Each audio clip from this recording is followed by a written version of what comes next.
Assalamualaikum warahmatullahi wabarakatuh. Selamat berbahagia untuk semua. Saya Sabita Salsabila dari kelas 11 PB2. Di hari yang cerah ini, saya akan menyampaikan materi mengenai produk perbankan syariah untuk Bapak, Ibu, dan teman-teman semua. Pertama-tama, saya akan menjelaskan produk dari perbankan syariah, dan lalu saya akan menjelaskan definisi-definisinya. Yang pertama, produk funding, produk financing, dan produk fee-based income. Produk funding itu adalah penghimpunan, produk financing itu adalah penyaluran, dan yang terakhir, produk fee-based income itu adalah jasa keuangan. Jadi produk funding itu ada 3, yaitu giro, tabungan, deposito, dan akadnya adalah wadiyah dan mudharabah. Lalu yang produk financing, produknya ada 3, jual beli, investasi, dan sewa. Akad dari jual beli adalah murabahah, istisna, salam. Akad dari investasi adalah mudharabah, musyarakah. Akad dari sewa adalah izaroh dan izaroh muntahiyah bin tamlik. Dan yang terakhir adalah produk fee-based income. Produknya ada 10, yaitu clearing, transfer, bank garansi, pajak piutang, safe deposit box, dana talangan, valuta asing, gadai, letter of credit, dan inkasso. Dan akadnya ada 6, yaitu wakalah, kafalah, hawalah, rahan, qard, and sarf. Selanjutnya, saya akan menjelaskan definisi dari produk funding. Saya akan menjelaskan produknya terlebih. Dari pengertian secara luasnya, produk funding itu adalah bererat kaitannya dengan aktivitas penghimpunan dana yang dilakukan oleh bank sesuai dengan kodrat awalnya, karena bank didirikan itu semula bertujuan untuk menjadi tempat menyimpan uang. Nah, di sini pengertian dari produk dan beserta dari akadnya. Yang pertama, produk tabungan.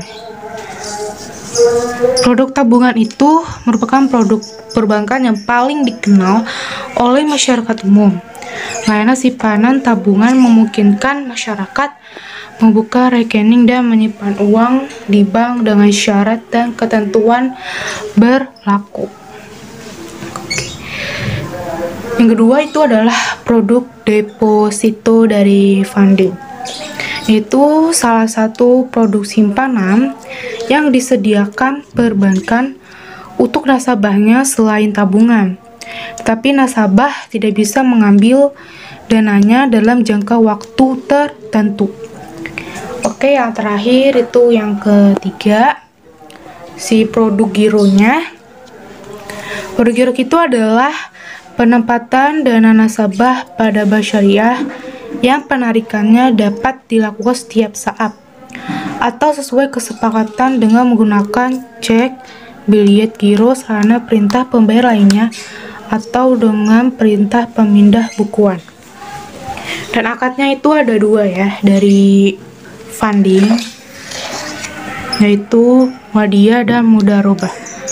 Wadiyah itu adalah penitipan dana atau barang dari pemilik dana atau barang pada penyimpanan dana atau barang dengan kewajiban pihak yang menerima titipan untuk mengembalikan dana atau barang titipan sewaktu-waktunya. Nah, yang kedua itu adalah mudharabah. Mudharabah itu adalah akad antara pemilik dana dan pengelola dana untuk memperoleh keuntungan atau dibagi sesuai nisbah yang disepakati pada awal akadnya. Nah, itulah definisi dari produk funding beserta akadnya. Baiklah, yang kedua itu produk financing atau penyaluran. Berikut definisi. Jadi ini produk financing, yaitu ada jual beli, bagi hasil, dan sewa. Yang pertama-tama yang akan saya jelaskan itu produk jual beli. Oke. Ini secara luasnya ya pengertian dari financing. Jadi produk financing itu penyediaan uang atau tagihan yang dipersamakan dengan itu berdasarkan persetujuan atau kesepakatan antara bank dengan pihak yang dibiayai untuk mengembalikan uang atau tagihan tersebut. Selanjutnya, produk jual beli itu adalah transaksi antara satu orang dengan orang yang lain yang berupa tukar-menukar suatu barang dengan barang yang lain berdasarkan tata cara atau akad tertentu. Berikut ini ada akadnya.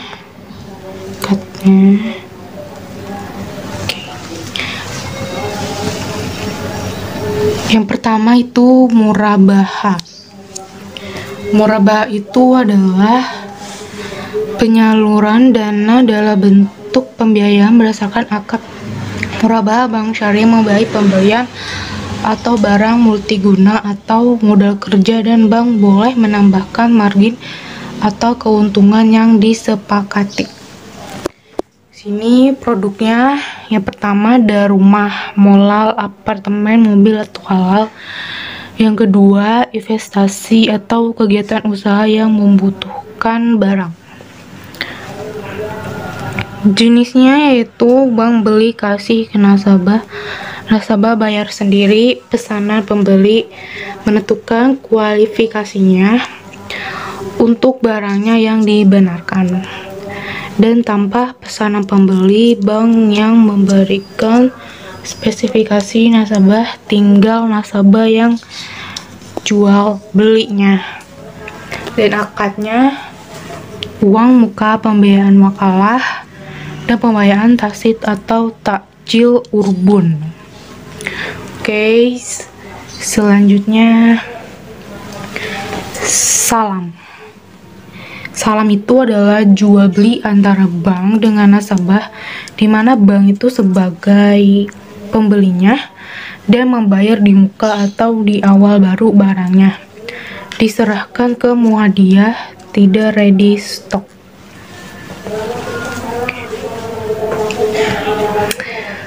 Salam itu adalah bank yang membayar secara tunai barang yang dimiliki, tidak ready stock, uang dulu baru dari bank, dan bank mesen dulu. Jenis salam itu ada dua, itu salam dan salam paralel. Salam itu antara nasabah si banknya. Salam paralel itu ada orang ketiga atau suppliernya. Supply. Oke. Salam paralel. Ya, salam paralel itu adalah merupakan jual beli barang yang melibatkan dua transaksi salam. Dalam hal ini transaksi salam pertama dilakukan antara bank dengan petani dan pemasok atau antara nasabah dengan si banknya. Lalu setelah salam yaitu istisna. Istisna itu adalah kegiatan jual beli antara nasabah dengan bank, di mana bank sebagai penjual, nasabah pembeli. Nasabah menentukan kriteria yang dibuat dalam waktu tertentu dengan pembayaran melalui cicilan atau tempo. Jenisnya yaitu ada dua, istisna dan istisna paralel. Nah, di sini pengertian dari istisna paralel itu suatu bentuk akad istisna antara pemesan atau pembeli atau mustasni dengan penjual pembuat sani, kemudian untuk memenuhi kewajibannya kepada mustasni, penjual memerlukan pihak lain sebagai sani. Nah, jadi istisna itu adalah produk pertukaran dari murabahah salam istisna. Nah, di sini ada syarat-syaratnya, yaitu kesepakatan kriteria barang disebutkan di awal, waktu penyerahan barang tidak ditentukan, barang dipesan sudah bisa menggunakan akad istisna. Nah, jadi sini ada perbedaan ya antara salam dan murabahah, yaitu waktu pengerjaannya. Murabahah itu diserahkan di awal, sedangkan salam itu diserahkan di akhir. Murabahah uang dibayar secara berangsur atau cicilan, dan sedangkan salam pembayaran dilakukan di awal 100%. Dan di sini perbedaan salam dan istisnanya. Salam itu bank sebagai pembeli di muka, sedangkan istisna cicilan atau tempo diserahkan di akhir, pembayaran dilakukan secara berangsur. Nah, jadi persamaan dari murabahah, istisna, dan salam ini adalah persamaannya nasabah sebagai pembeli, bank sebagai penjual, atau barangnya belum ada, berarti harus diproduksi terlebih dahulu dan sama-sama membutuhkan waktu. Nah, jadi itu penjelasan dari produk jual beli. Selanjutnya saya akan menjelaskan mengenai produk investasi beserta akad-akadnya. Oke, lihat sini ada kertas kartonnya. Ini produk aku ingin menjelaskan mengenai produk investasi secara luasnya.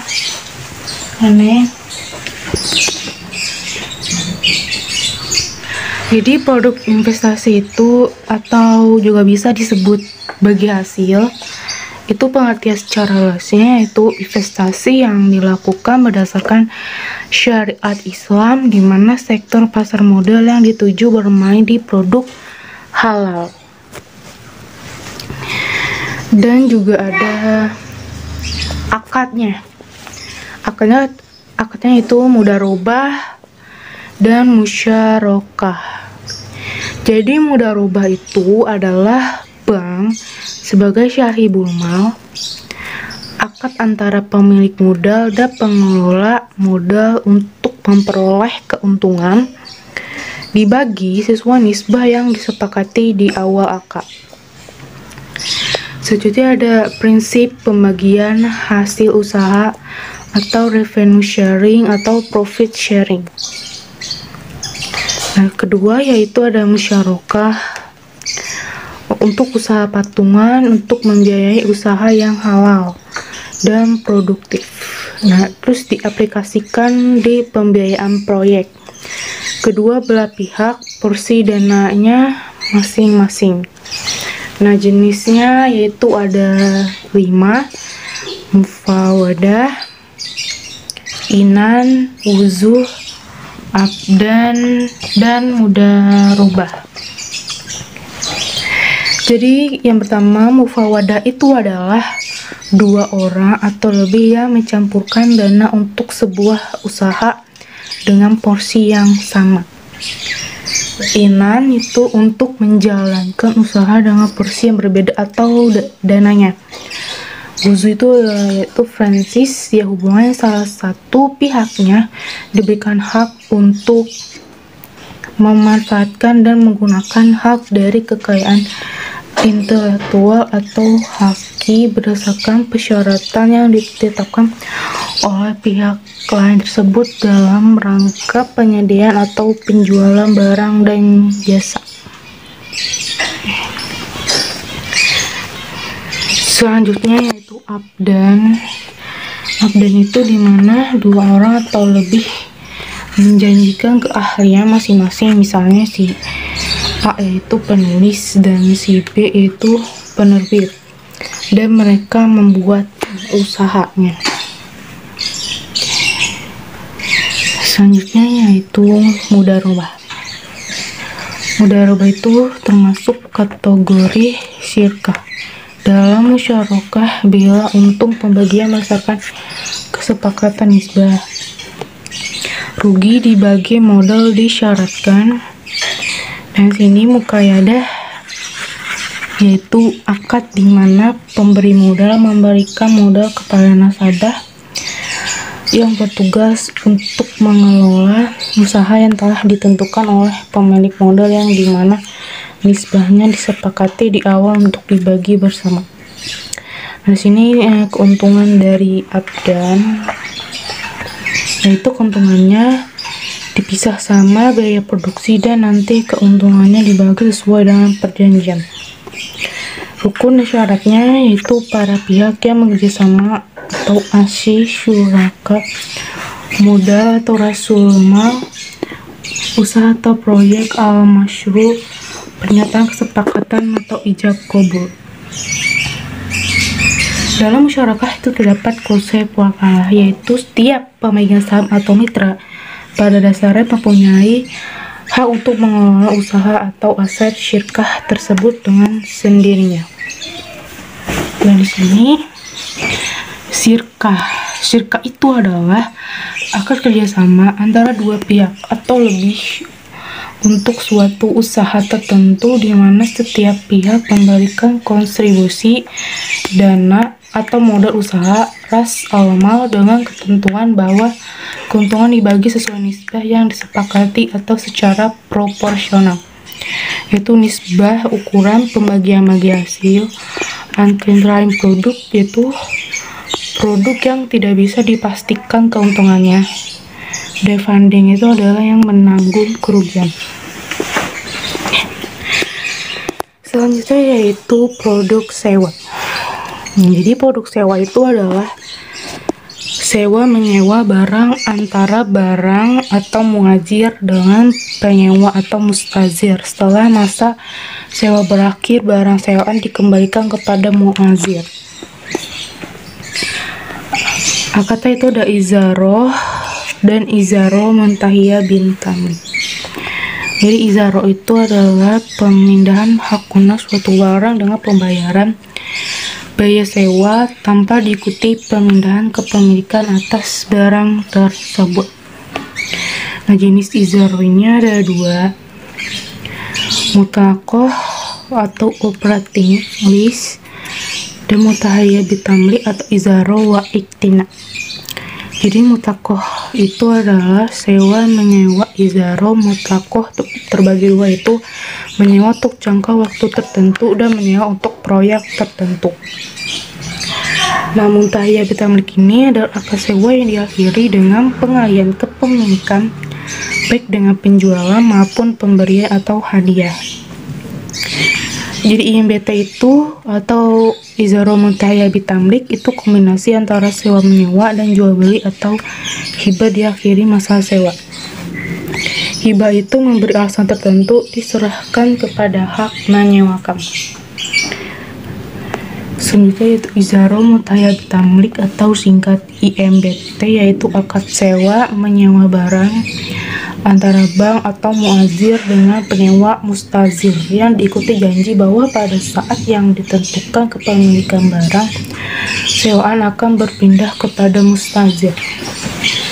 Nah, di sini ada uzroh Jadi uzroh itu adalah sewa atau digunakan sebagai pembayaran jasa hanya peminjam manfaat tanpa peminjam pemiliknya. Nah, selain dari ijarah bitamlik ini, jenis akad dari sewa itu juga ada dari multi jasa, yaitu pembiayaan di mana bank memberikan pembiayaan kepada nasabah dalam memperoleh manfaat atas suatu jasa. Jadi si ijarah multi jasa ini pembiayaan yang diberikan oleh LKS kepada nasabah dalam memperoleh manfaat atau suatu jasa. Ijarah hampir sama dengan leasing, boror atau tidak jelas. Nah, di sini akadnya ijarah IMDT dan ada rukunnya. Rukunnya itu sikat, ijab kabul. Yang kedua, pihak yang berakad atau lesor, sewa atau pembeli, penyewa atau pengguna lis. Yang ketiga, objek akad ijarah yaitu barang dan sewa, jasa dan upah. Sini LKS, ini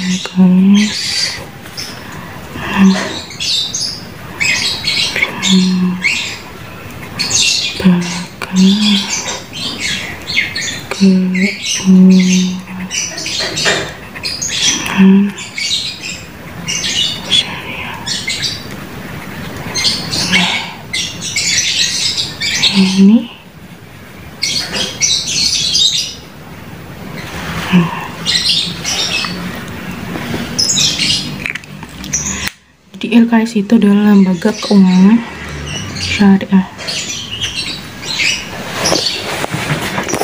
Selanjutnya yaitu produk fee based income.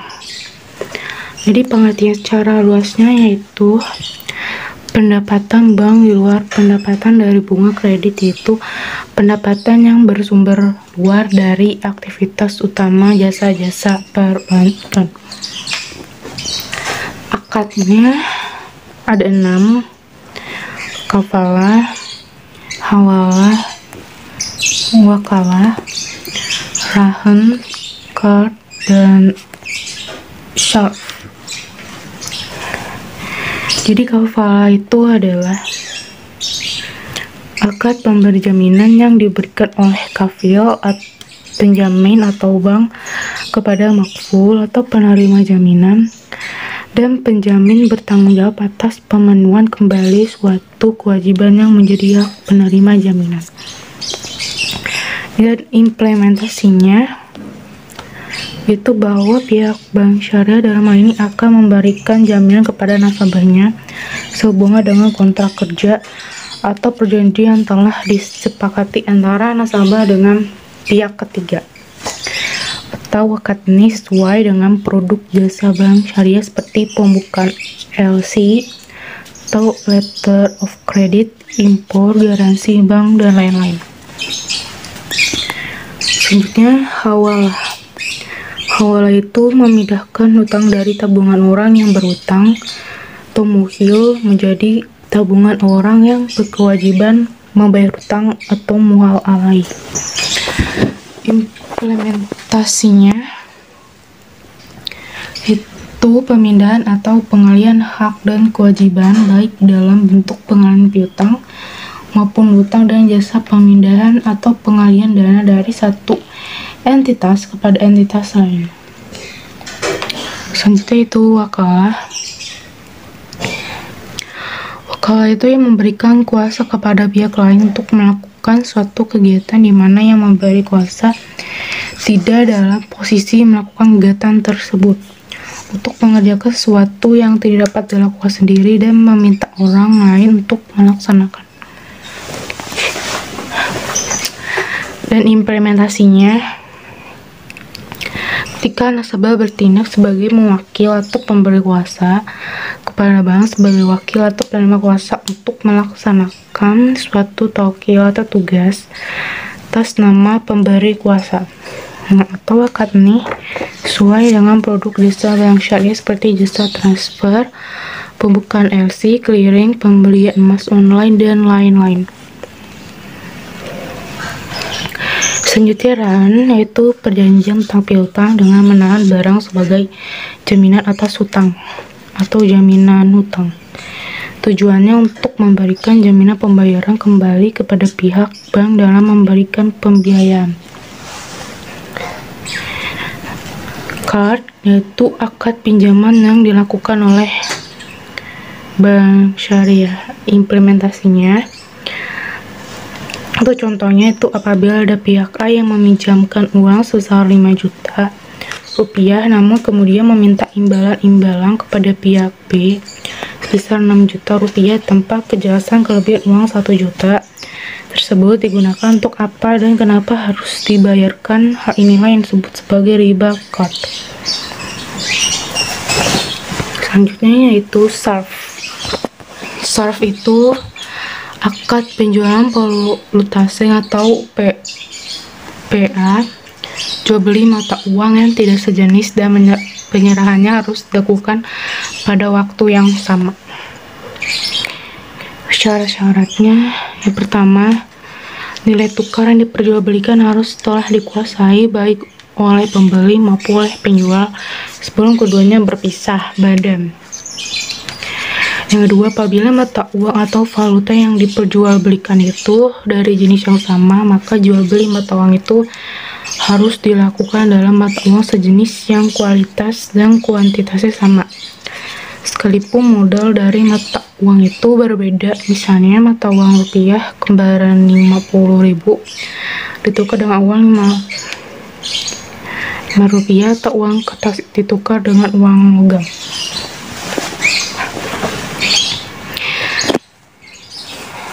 Sumber-sumber penghasilnya itu ada inkaso, transfer, safe deposit box, dan letter of credit atau disingkat LC. Jadi inkaso itu sebuah kegiatan bank berupa jasa untuk melakukan amanat yang diberikan oleh suatu pihak ketiga. Juga itu transfer, yaitu untuk memindahkan sejumlah uang atau dana dalam sejumlah tertentu sesuai dengan perintah yang diberikan oleh pemberi transfer yang nantinya akan diberikan kepada pihak penerima transfer yang juga sudah ditunjuk oleh pihak pemberi tadi. Setelah itu safe deposit box, yaitu jasa-jasa penyewaan kotak penyimpanan harta atau benda lainnya. Kotak penyimpanan harta atau benda lainnya, kotak penyimpanan ini dirancang khusus dari bahan baja yang ditempatkan dalam ruangan yang kokoh dan keamanan ketat.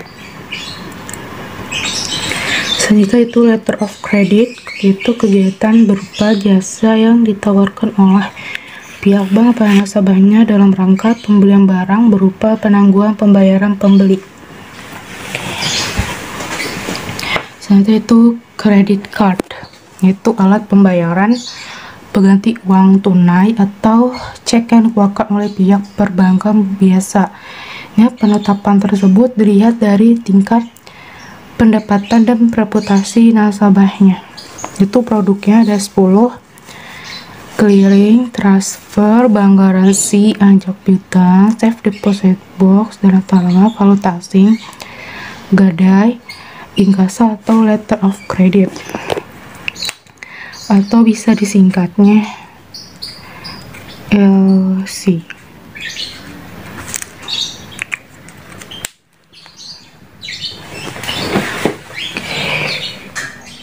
Selanjutnya saya akan menjelaskan produk-produk dari fee-based income. Yang pertama yaitu clearing. Clearing itu sebagai salah satu cara ataupun sarana perhitungan utang piutang dalam berbagai bentuk surat berharga ataupun surat dagang dari suatu bank nasabah yang sudah digelar oleh pihak Bank Indonesia ataupun pihak lain yang sudah ditunjuk secara resmi. Yang kedua yaitu transfer.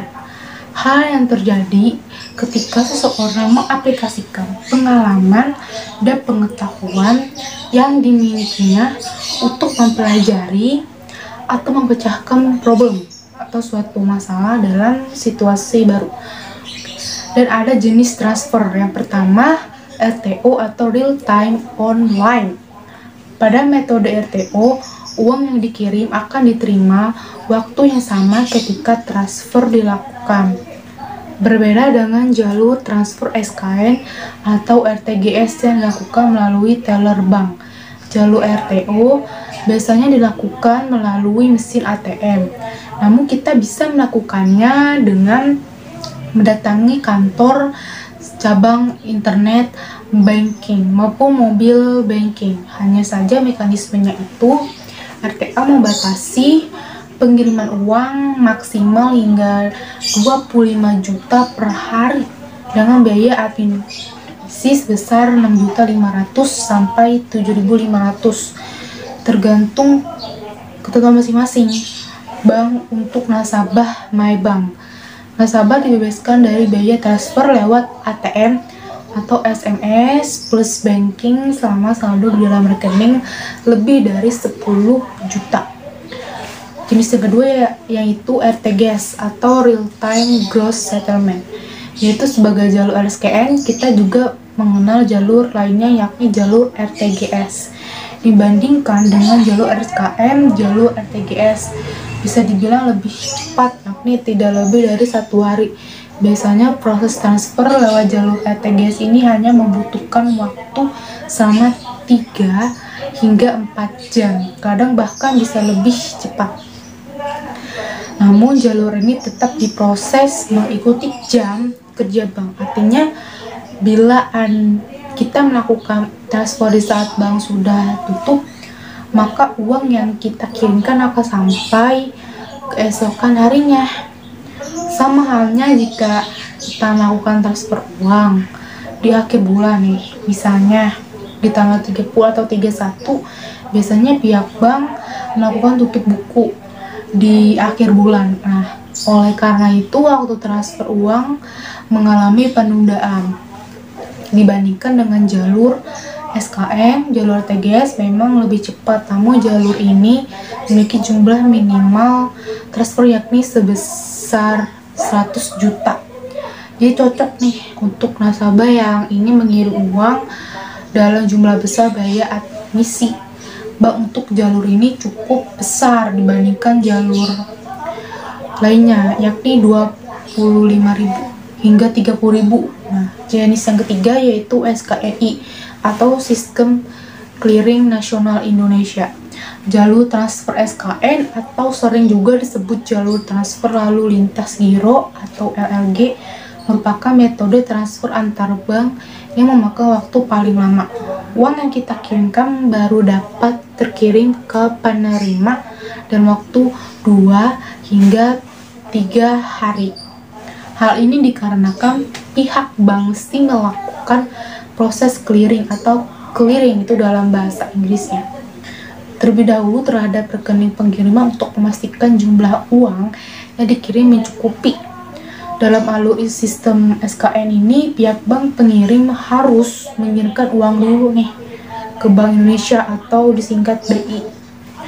Baru setelah itu pihak BI mengirim uangnya ke rekening bank penerima. Jadi keberadaan Bank Indonesia di tengah dalam proses ini adalah alasan mengapa proses transfer via SKN memakan waktu yang sangat lama. Meskipun demikian, kita bisa mentransfer uang hingga maksimalnya itu 100 juta per hari dengan metode ini. Jadinya metode satu ini itu cocok bila kita ingin mengirim uang dalam jumlah besar. Ditambah lagi biaya admisi transfer jalur SKN merupakan yang paling murah, yakni hanya 5.000 saja. Oke, yang ketiga, produk bank garansi. Garansi yang diterbitkan secara tertulis oleh bank dalam bentuk warkat yang mengakibatkan kewajiban membayar terhadap pihak yang menerima garansi apabila pihak yang dijamin cedera janji atau uang prestasi. Yang keempat tuh produk anjak piutang, yaitu suatu kegiatan pembiayaan piutang usaha yang menggadaikan atau menjual piutang usaha sebagai jaminan untuk memperoleh pinjaman atau tambahan modal kerja. Yang kelima itu produk safe deposit box atau kotak simpanan, yaitu suatu wadah atau kotak penyimpanan harta atau surat berharga yang biasanya ditempatkan pada suatu ruang khazanah yang dirancang secara khusus dari bahan baja yang kokoh, tahan bongkar dan tahan api untuk menjaga keamanan barang yang disimpan. Nah, jadi dan kenyamanannya itu penggunanya. Jadi yang keenam itu produk dana talangan. Jadi dana talangan itu adalah dana yang disediakan oleh Bank Indonesia atau BI yang digunakan untuk melakukan pembayaran terlebih dahulu kepada kreditur bank dan akan menjadi utang bank tersebut kepada Bank Indonesia. Yang ketujuh, produk valuta asing.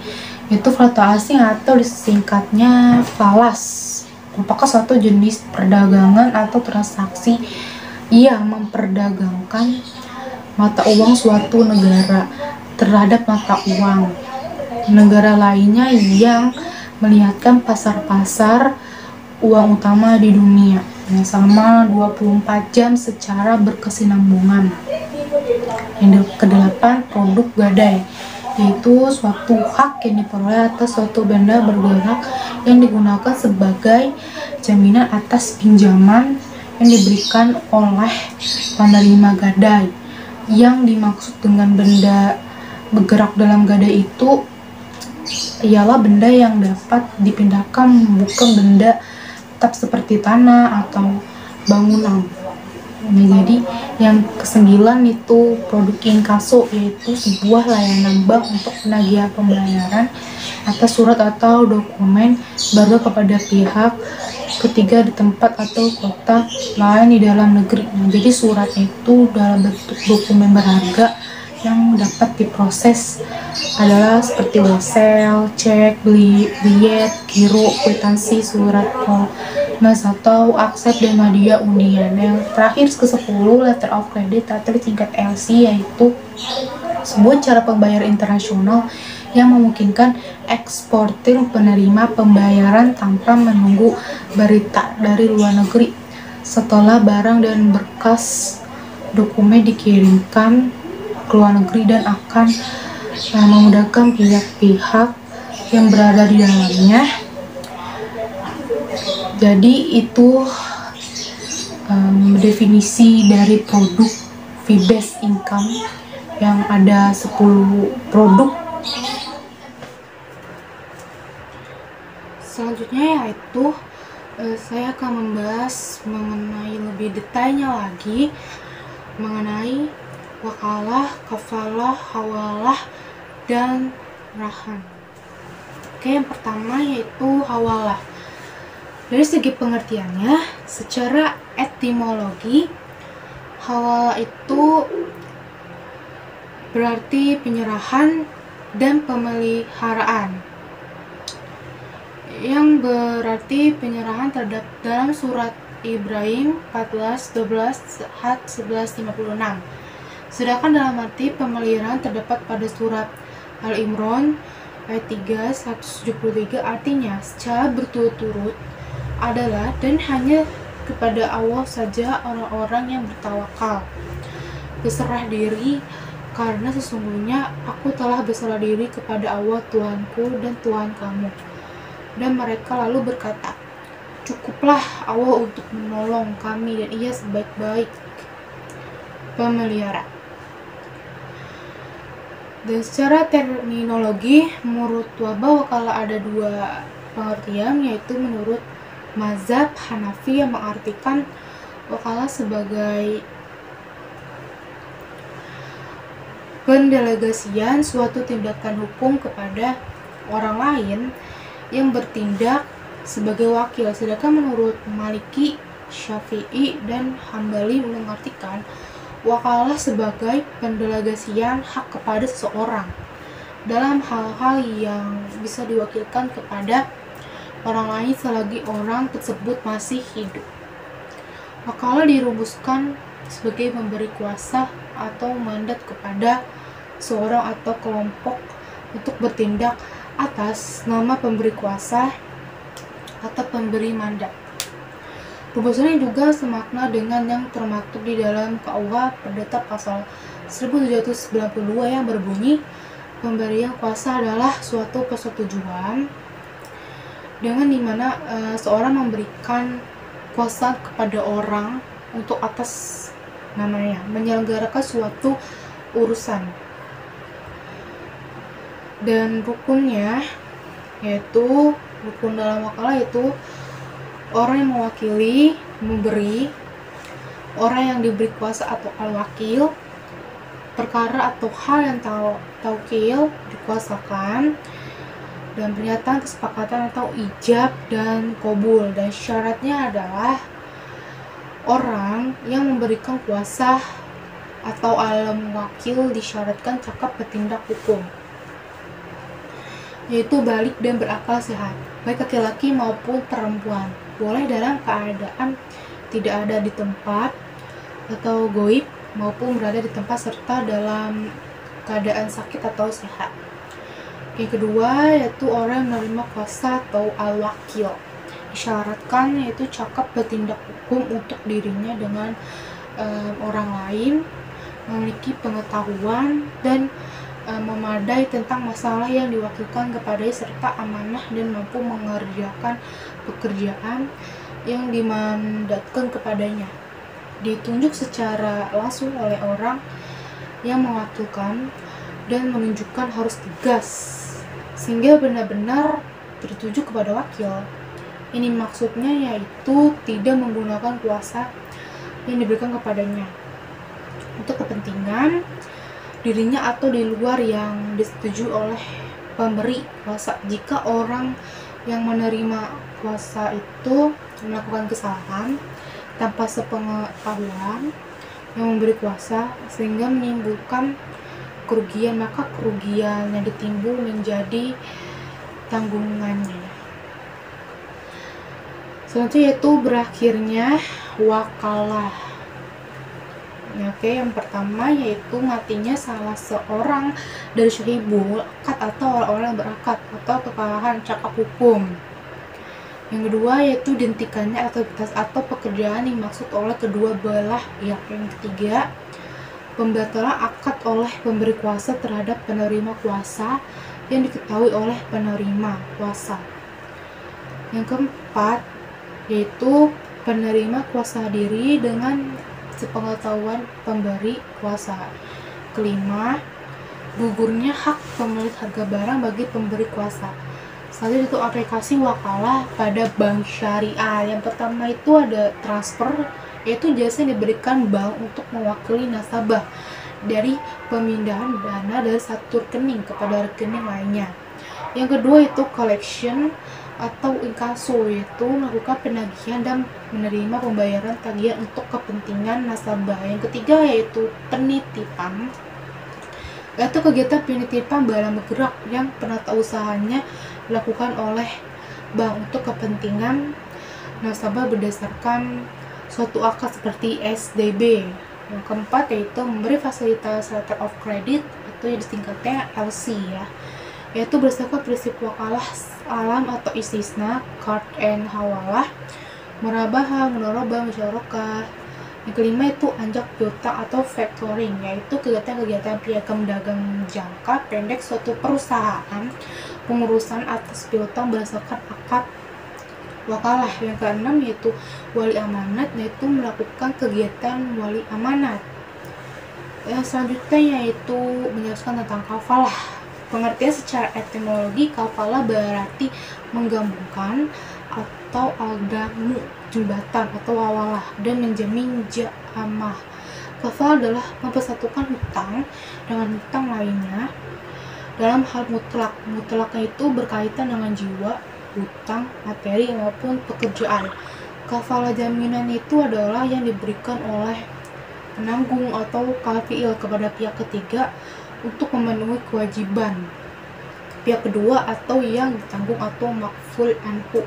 Ashil secara terminologinya itu kafalah yaitu jaminan diberikan oleh penanggung atau kafil kepada pihak ketiga untuk memenuhi kewajiban pihak kedua atau yang ditanggung atau makful anhu ashil oleh Fatwa EDSN nomor 11, yaitu kafalah adalah akad pemberi jaminan atau makful alaih yang diberikan satu pihak pemberi jaminan atau kafil bertanggung jawab atas pembayaran kembali suatu hutang yang menjadi hak jaminan atau makful. Selanjutnya yaitu dasar hukumnya, yaitu penyeru itu berkata, kami kehilangan makanan raja, dan siapapun yang akan mengembalikannya akan memperoleh beban utang dan aku menjamin terhadapnya, yaitu Yusuf 12 ayat 72. Yang kedua itu adalah al-hadis Rasulullah SAW bersabda, hutang itu harus ditunaikan dan orang yang membayarnya harus membayarnya. Abu Daud dan Tirmizi dan disahihkan oleh Ibnu Hibban. Yang tiga yaitu ijma, para ulama wajib memperoleh akad kafalah ini dan tanpa ada sanggahan dari kebutuhan manusia dan menghilangkan adanya kemudaratan bagi orang-orang yang berhutang seorang ulama manapun. Selanjutnya yaitu macam-macam kafalah. Yang pertama kafalah bil mal, yaitu jaminan pembayar barang atau pelunasan utang. Yang kedua kafalah binafs adalah jaminan diri dari si penjamin. Yang ketiga itu kafalah bid, yaitu taslim adalah jaminan yang diberikan untuk menjamin perbaikan barang sewaan pada saat masa sewanya berakhir nih, misalnya jaminan dengan simpanan atau tabungan nasabah. Yang keempat kafal al-munzazah, jaminan adalah yang tidak dibatasi oleh jangka waktu tertentu dan untuk tujuan atau kepentingan tertentu. Misal performance ban, yaitu jaminan prestasi. Yang kelima yaitu al-mu'akalah, yaitu bentuk kafalah merupakan penyederhanaan dari kafalah al-munjazah, di mana jaminan dibatasi oleh waktu tertentu dan tujuan tertentu pula. Selanjutnya yaitu dari aplikasi kafalah di bank syariah, yaitu yang pertama bank garansi standby LC, corporate guarantee, personal guarantee. Selanjutnya itu hawalah. Pengertiannya yaitu secara etimologi diambil dari kata tahwil yang berarti perpindahan. Yang dimaksud perpindahan kewajiban membayar utang dari orang yang berutang lainnya atau muhal alai. Secara terminologinya itu adalah pemindahan kewajiban membayar dari orang yang berutang kepada orang atau membayarnya, atau pemindahan dari tanggungan muhil menjadi tanggungan muhal alai yang bertanggung jawab pelimpahan dan pembayaran utang kepada orang lain yang berutang kepadanya, atau kewajiban membayar hutang dari pihak pertama yang berutang kepadanya atas saling mempercayai. Yaitu selanjutnya unsur-unsur dari hawalah. Yang pertama orang yang berutang atau muhil. Kedua orang yang berpiutang atau muhal atau muhtal. Yang ketiga orang yang membayar utang muhil kepada muhal atau muhal alaih. Keempat utang atau muhal bih. Selanjutnya itu macam-macam hawalah. Yang pertama hawalah mutako, yaitu pengalihan utang yang ditanggung pihak ketiga dan tidak menghubungkannya dengan hutang piutang antara mereka dan mulai menerima hawalah tersebut. Dengan kata lain, perpindahan utang yang tidak ditegaskan sebagai ganti dari pembayaran utang muhil kepada muhal. Kedua yaitu hawalah, yang dimana muhil itu adalah orang yang berutang tetapi tidak berpiutang kepada muhal alaih. Nah, jadi macam yang kedua yaitu hawalah muqayyadah, yaitu pengalihan pembayaran oleh pihak muhal alaih dengan hutang kepada muhil dengan kata lain pemindahan utang sebagai ganti dari pembayaran utang kepada muhal. Utang yang ditanggungnya itu muhal alai. Selanjutnya itu mualah yang dimana muhil orang berutang sekaligus berpiutang kepada muhal alai oleh Fatwa DSN nomor 12.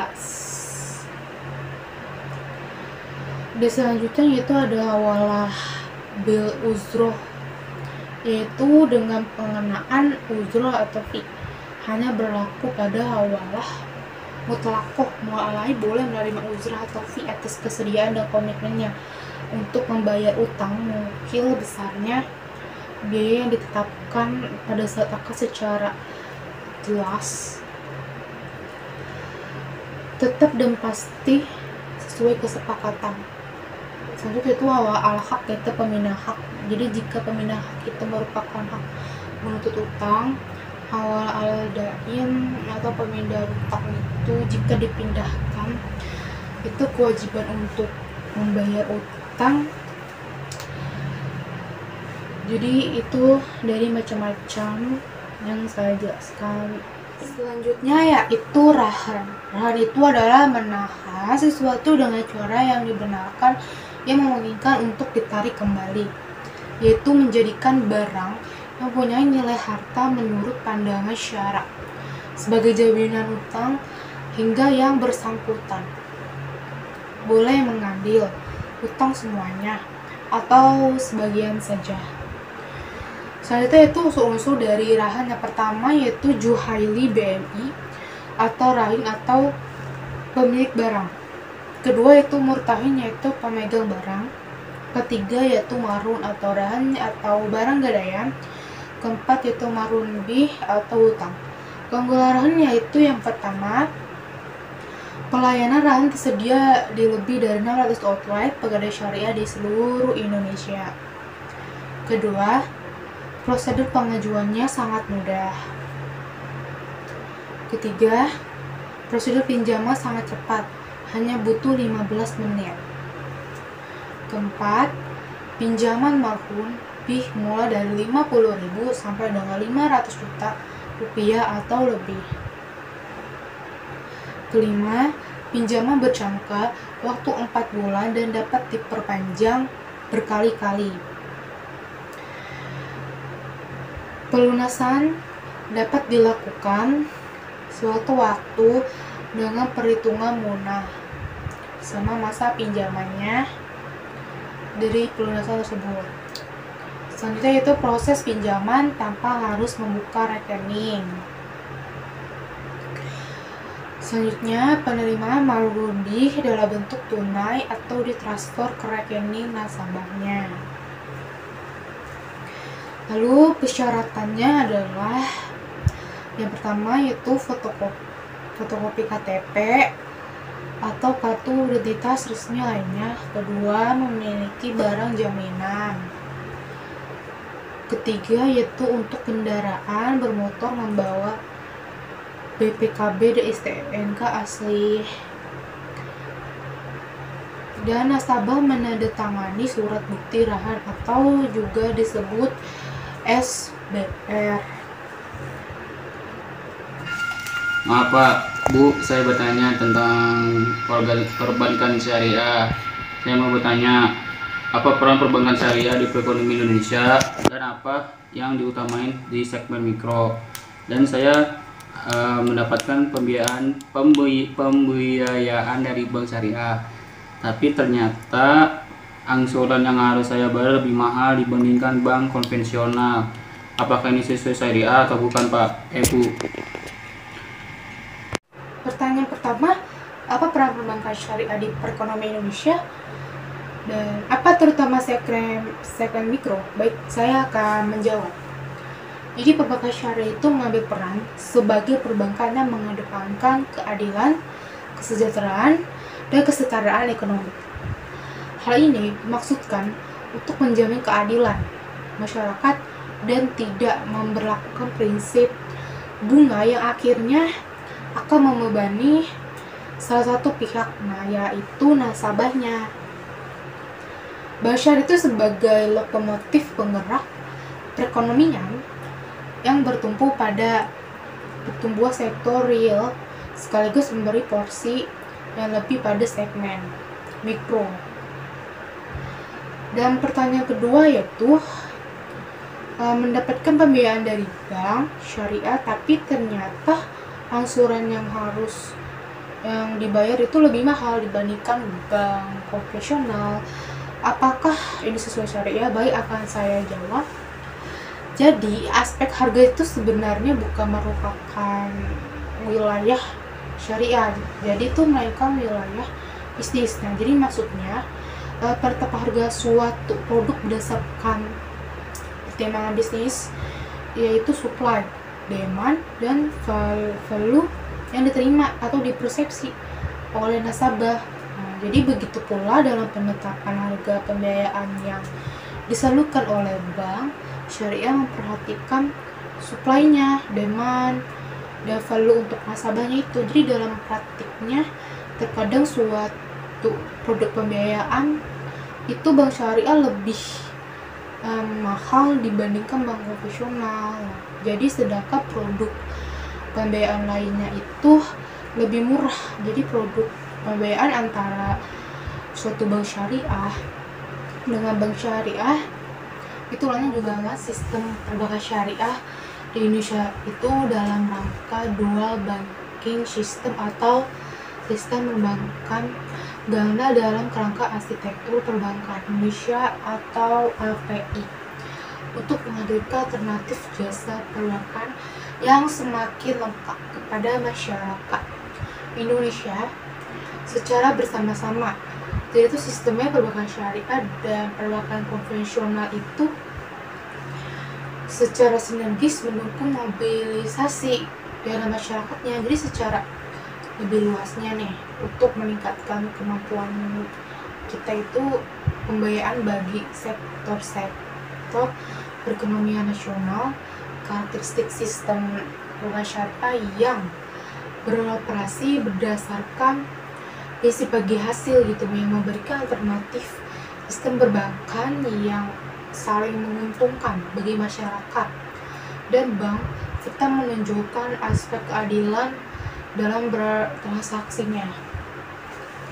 Investasi yang beretika mengedepankan nilai-nilai kebersamaan dan persaudaraan dalam berproduksi dan menghindari kegiatan spekulatif dalam bertransaksi keuangan dengan menyediakan beragam produk serta layanan jasa-jasa perbankan yang beragam dengan skema keuangan yang lebih bervariatif.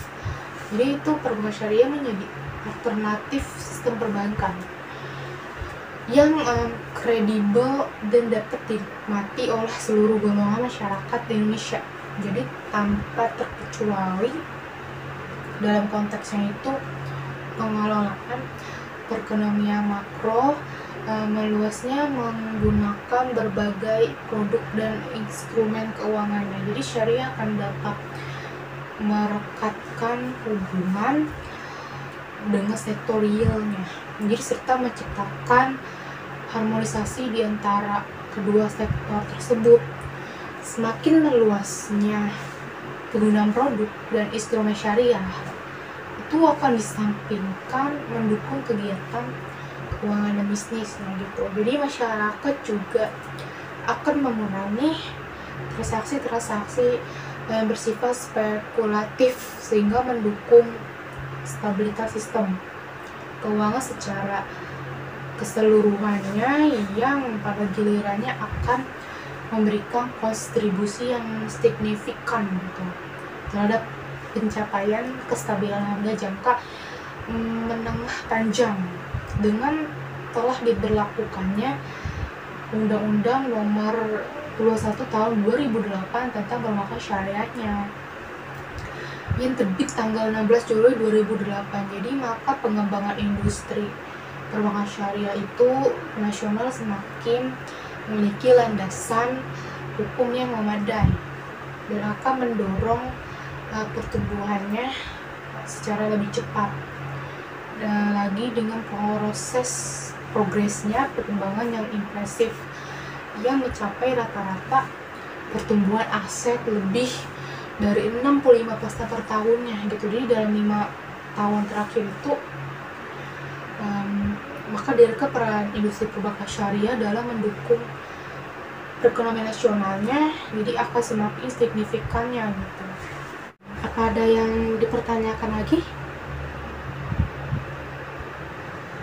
Oke, jika tidak ada pertanyaan, saya akan mengakhiri presentasi ini.